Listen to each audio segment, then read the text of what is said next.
Hey guys, BStarter29 here, coming at ya. Playoffs begin tomorrow with Rays Rangers, Phillies Reds, and Twins Yankees.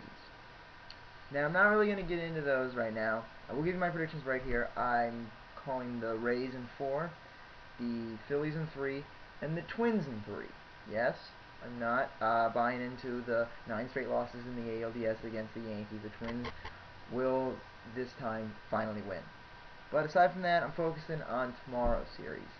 Or not tomorrow's, Thursday series. The last series to start in San Francisco.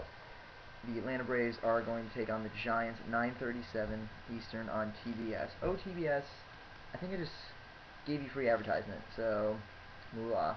Okay.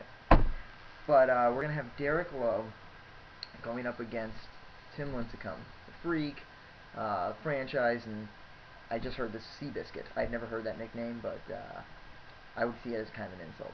Whatever. I don't care. I think this is going to be a very... I think this whole series is going to be a very good series. I'm right now predicting the Giants in 5.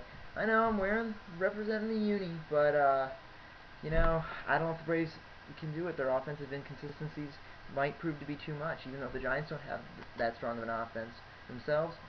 I don't know. But we're not going to get into a full series prediction. Right now I'm just going to go ahead and break down the pitching matchups for Game 1 here. You got Lowe. Lowe, who's coming freshly off his NL Pitcher of the Month award, after going, maybe go 5-0 with like a 1.17 ERA. Pretty good. Pretty good. If he didn't get it, though, the guy who he's facing on Thursday night probably deserved it, Tim Lincecum, who went 5-1 with a, I think like a 1.18 ERA, or like a 1.30, oh no, wait, 1.94. I got it down here. I'm trying to act like I'm making the stats off the top of my head to make it seem like I know more than I actually do. Yes, but he went 5-1 with 1.94 ERA. But he has lost a game this year against Atlanta. He is 1-1 with a 3.38 ERA, whereas Lowe is 2-0 with a 2.38 ERA. So you kind of see that the numbers are really similar, and it's not just this pitching matchup. The offense is very similar. The bullpens are extremely similar. I think the Giants rank second behind the Padres, and the Braves rank third in bullpen ERA. The Giants rank first in team ERA, and the Braves rank in the top 5, I think like third or fifth or something. Really the numbers are always separated by like .20. There really is no difference that much. They're both two stellar pitching teams that struggle offensively. The Giants do have more of an advantage with the long ball. They seem to be knocking balls out of AT&T Park, which is kind of weird because it is a pretty big park. But the Braves are no strangers to the long ball either. They didn't hit as many as the Giants did in September, but the ones that they did hit really counted. But as to this Game 1,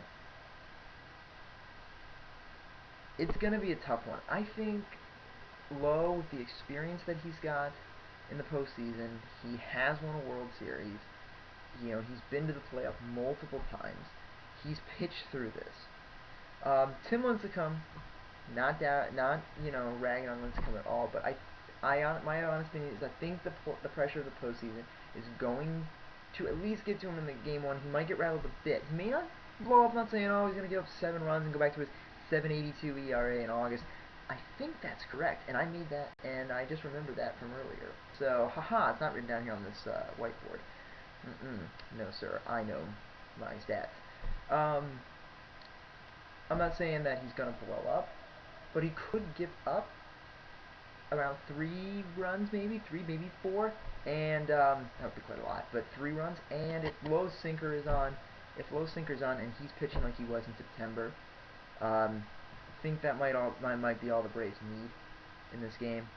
And then once you hand it off to the bullpen, preferably Kimbrell, but you know Bobby's going to give it to Venters because, for one, our pitchers are apparently incapable of ever pitching a complete game. Even if they do have a great pitch count, they're just going to get taken out. But I think when you do hand it over to Kimbrell, even with a 3-run lead, unless we don't use our irons or gloves, I guess, to field balls, then we should be fine. Um, if our defense, man, that defense, if our defense can hold up, I think the Braves can hold on to a lead, take advantage of maybe some early struggles from Lincecum. I could see like Lincecum's coming out 1-2-3, shuts it down. The first inning, 18 Park blows up, but quickly the nerves get to him, and if, like I said, if Lowe's sinker's on, if he doesn't get rattled by the 42,000 in San Francisco, which I don't think he will, I think the Braves can win. Go to Venters or Cabral, and then you hand it off to Wagner, and I think the game will go to the Braves in Game 1. So I'm calling it. Braves win. I'm going to say the Braves win 4-1 in Game 1. Alright guys, I will see you post-game after post-game after Game 1. Hopefully with good news. Hopefully it won't be like bad, like, oh man, the Giants scored like 38 runs, and and the Braves went 0 for 27 with runners in scoring position. It was just terrible, and that would just be the worst game of all time, I think. Hopefully it doesn't happen like that. Hopefully we commit less than 2 errors. Hopefully we commit none. But 2 seems to be kind of the norm for the Braves right now.